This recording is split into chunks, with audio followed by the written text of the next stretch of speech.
Okay, back on the reckoning. Into the final half hour we go. We are in the home stretch, folks, and there's a lot of stuff to talk about, but we're going to circle back around to some Missouri issues yet again before we land the plane. And for that, we're actually going to head right over to the source itself. I was just texting with Representative Bryant Wolfin down in District 145. He's, of course, from beautiful St. Genevieve, Missouri. And he wanted to come on and talk a little bit about it today because, of course, very, very little has happened, Brian, in the House and the Senate this past week. The House votes today, very little. I don't know why you would want to talk on the air. Of course, I'm being facetious. Lots of big things have gone on. Bryant Wolfin, how are you doing, sir? Hey, Ryan, you're exactly right. To be real honest, there's not a ton that's going on, but the stuff that we are doing is big, and it obviously warrants the discussion. So appreciate you having me on, and looking forward to discuss it. Absolutely. And I think you were probably listening here. We just had Ron Calzone on for several segments and kind of covered not only the tax issue, but man, Ron, as he always does, just put all the pieces together and tied in the income tax amendment that was just passed through the House. You all just passed the Senate substitute today to the Amendment 4 process that we're looking at this year, the initiative petition changes on our ballot. And then, of course, he tied it into the state of emergency declared by the governor over soccer, which, again, I'd like to agree with. I think that soccer is a state of emergency. Anytime we have more of it, we shut it down. No, I'm kidding. But, there's a lot of things that tie together here, and it's really interesting. I'm curious your perspective. Of course, today the vote went through. You were one of the no votes that I saw up on the board. A lot of Republicans, pretty much all of them voting yes. How many Republicans did actually vote no in the end on this income tax Senate substitute as it came back to you in the House? I believe there ended up being about 9 of us. So walk me through that. What was the process today? Because I know there were a lot of complaints. Of course, this spent a good long time in the House before it went over to the Senate. The Senate put a substitute together. I've been looking at that document. A couple of key changes. In fact, you and I were texting about them last week. But now that has been passed through the House. We know exactly what we're looking at. And one of the problems a lot of people have brought up, how the Senate brought it up, when they brought it up in the middle of the night, how it was passed through. How did the debate go this time around for you all in the House with this Senate substitute? Yeah, I actually, funny story, I got up to speak and basically inquire of Bishop Davidson or Representative Davidson, the sponsor of it. And I kind of took a jab at the Senate because I thanked our leadership for at least allowing us to have somewhat of a debate, whereas the Senate just pretty much flat out to refuse, with an exception of those few Republicans that stood up. And yeah, I mean, it kind of stinks because at the end of the day, we were still only afforded 5 minutes per representative. That's the rules that we've allotted ourselves. And, on a normal third read bill, that makes sense. We've heard the bill during perfection. We've had our opportunity to debate. A lot of it is redundancy. And although I don't necessarily agree with it, I understand why we've switched it to 5 minutes. But on a bill like this that comes back from the Senate completely different than what we voted on originally, I think that would warrant more time. And so essentially, and of course, it's all at the Speaker's discretion. So at the beginning of discussion, there's representatives that really get more, 8 to 10 minutes. And then, of course, I get up and, the only Republican that started not necessarily speaking against it, but just inquiring about some of the issues that similar to what Ron Calzone brought up. And then, of course, I get gavelled right at 5 minutes. So a little bit of political play there. And I wasn't listening, but I did hear that there were live stream difficulties where it got cut off when you and Representative Davidson were having your discussion. I was not there live, so I can't vouch for if that happened or not. But here's what I'm curious about, because you represent an interesting flip for me. So when this exited the House the first time, you were a yes vote. Now the Senate substitute has come back, changed, although not in my mind in astronomical ways did it get changed, just a few tune-ups. I would say. Then I'm curious your perspective if I'm on there or if you think it's a little more than that. But now you're a no vote. So you were a yes out of the House. Now you're a no on this final fully agreed version. What changed your mind?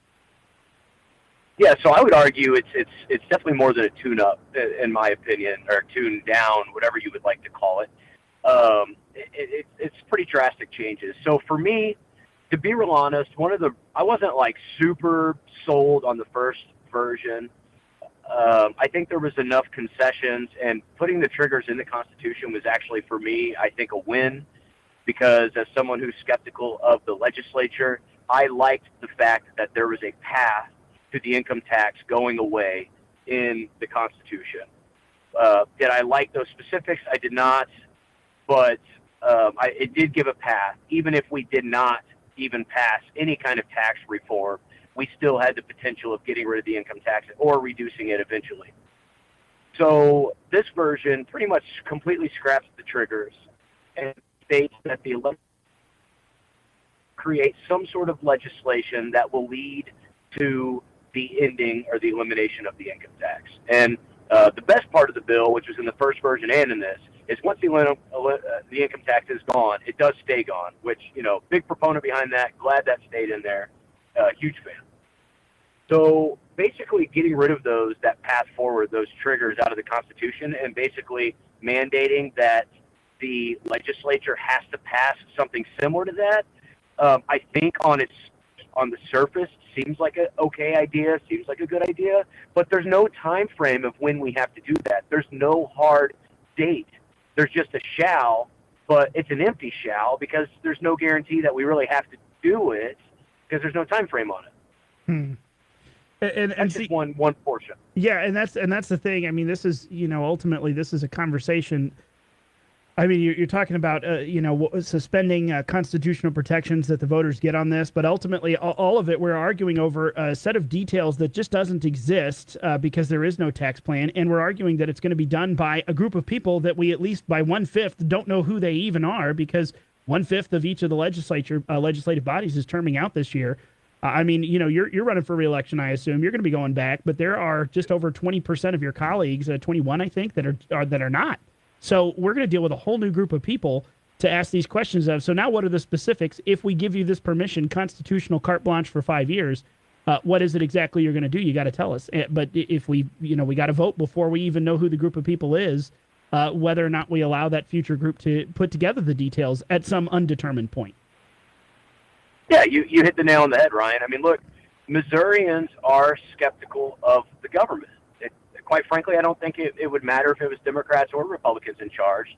But, specifically in the grassroots, but I would say just general Missourians are not happy with the things that we're doing. We continue to grow government. We have a bloated budget, regulation this, regulation that.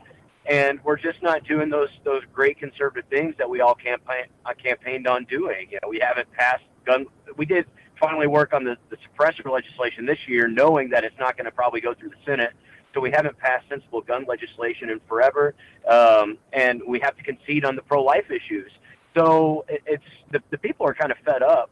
And so to put a HJR or an amendment, constitutional amendment in front of them to say like, hey, trust us, we got this, I think not only concerns me, but will concern Missouri voters at the ballot box. And I think there's a good chance that this fails. I think the Democrats are salivating over this. So, look, we don't have to have this to eliminate the income tax. Would it be a hard path to do so? It would. It's not an easy task. We have to make tough decisions. And is it realistic that we'll make those tough decisions? I mean, it might not. But, to use this as a bailout,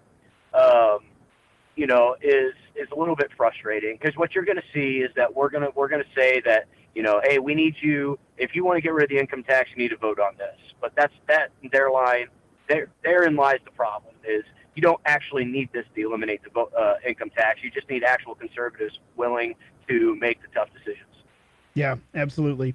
Well, and let me ask you too, because to the point of it, who do we trust, and do we trust the Missouri legislature? Are we skeptical of them? What is I don't think we've ever talked about this, but what is your opinion on Amendment 4? As I remember when this was moving through as a joint resolution last year, I'm pretty sure I saw your name as a no vote at the end of the day when it came to these initiative petition changes. What's your take on that? Is this a better alternative to what we have now, or is this just not the path forward? There was a better use of concurrent majorities or something else that should have been implemented, not this full 8 districts must agree kind of rule. Yeah, I personally, the reason I voted no is because I thought there were so many different proposals that could have been so much better. But Ron hit on it in your interview with him, that the most offensive portion of it is actually the double standard. To sit here and say that the legislature is better than the people of Missouri because we have a deliberative process is in theory sounds great, but it's not reality. If and Ron hit upon this, there was no debate in the Senate on that actual resolution. So that that was kind of the reason why I voted no, specifically because of that double standard. If they get rid of the double standard, then I'm perfectly fine. So basically saying that the legislature has the same standard as the people, then I'm perfectly fine with supporting 8 out of 8 because I want to make it near impossible to change the Constitution. Now, with that said, and I said this to leadership afterwards, I voted no on the floor because I think there was a better path forward, and quite frankly, I think this version fails at the ballot box as well. But, I will do what I can to try to pass Amendment 4 because it will make it a little bit harder to amend the Constitution, but at the same time, I'm going to continue a grassroots effort to try to increase the standard that the legislature has to abide by as well, because I don't want us amending the Constitution any easier than anyone else. Yeah. What are you hearing from folks in your district, just southeast or south and southwest of the Missouri or the St. Louis area? What are you hearing from folks when it comes to this, when it comes to Amendment 4, when it comes to the income tax? Are they looking at this saying, okay, I'm generally fine with this, or are they looking at this with the heavy skepticism that you and I have? Well, I would say on HJ4, or on Amendment 4, that I would say my district is generally in support of that. Now, we do have a heavy union footprint, so they are more than likely going to be in opposition. But the conservatives, the natural Republicans, people who have been Republicans for a long time, are going to support that issue. So I think my district will actually be pretty split on that, with a majority of them probably being in favor of it. The income tax, I have not had one constituent that has came up to me and been in favor of this proposal. Now, have I had people that want to get rid of the income tax? Of course. I want to do that. You want to do that. Ron Calzone wants to do that. A lot of us want to do that. But we want to do that and shrink the role of government. We want to make fiscally responsible choices. We don't want to do that by just tax swapping and potentially growing the government, and which is another reason why I voted against it. So, I had two events over the weekend that I had more than 15 people came up to me and asked me to essentially not to support this. So, that's another aspect of it too, right? Is, regardless of my own feelings, when constituency is adamantly reaching out to you about opposition or support, you should probably do that. You are their representative. Yeah. Well, there's that. Of course, that could be a whole other hour of radio, because now we can talk about whether you're a direct representative or a trustee of the people. Oh my goodness, we could get real cerebral on that. Yep. But Bryant Wolfin, District 145. I think a good balance between the two. Yeah, I think a good balance of the two. The people do send us here to because they do trust us, but clearly they don't trust the general. You can look at polling that states that people don't trust Congress. They don't typically trust their state legislatures. So, and everybody thinks it's not their guys the problem. Yeah. And, I'm not saying I'm an angel by any means, but and maybe I am the problem. I don't know. You find yourself a representative that says maybe you shouldn't trust me. You've probably got a pretty good one to keep it going with. At least that's my 2 cents, because that's not often what you hear. But Bryant Wolfin, District 145. Hey, thank you, Bryant, so much for giving us an update, and thank you for your vote today. I think it was the right one. I've got more question marks than answers about this. I think a lot of people do as well. And I appreciate you always taking a stand, asking the hard questions. Yeah, Ryan, thank you. And if you ever want me back, just let me know. Absolutely. You're a regular voice around here now. Can't get rid of us. Oh, boy. Folks, we'll be back on The Reckoning. One more segment left. Don't miss out.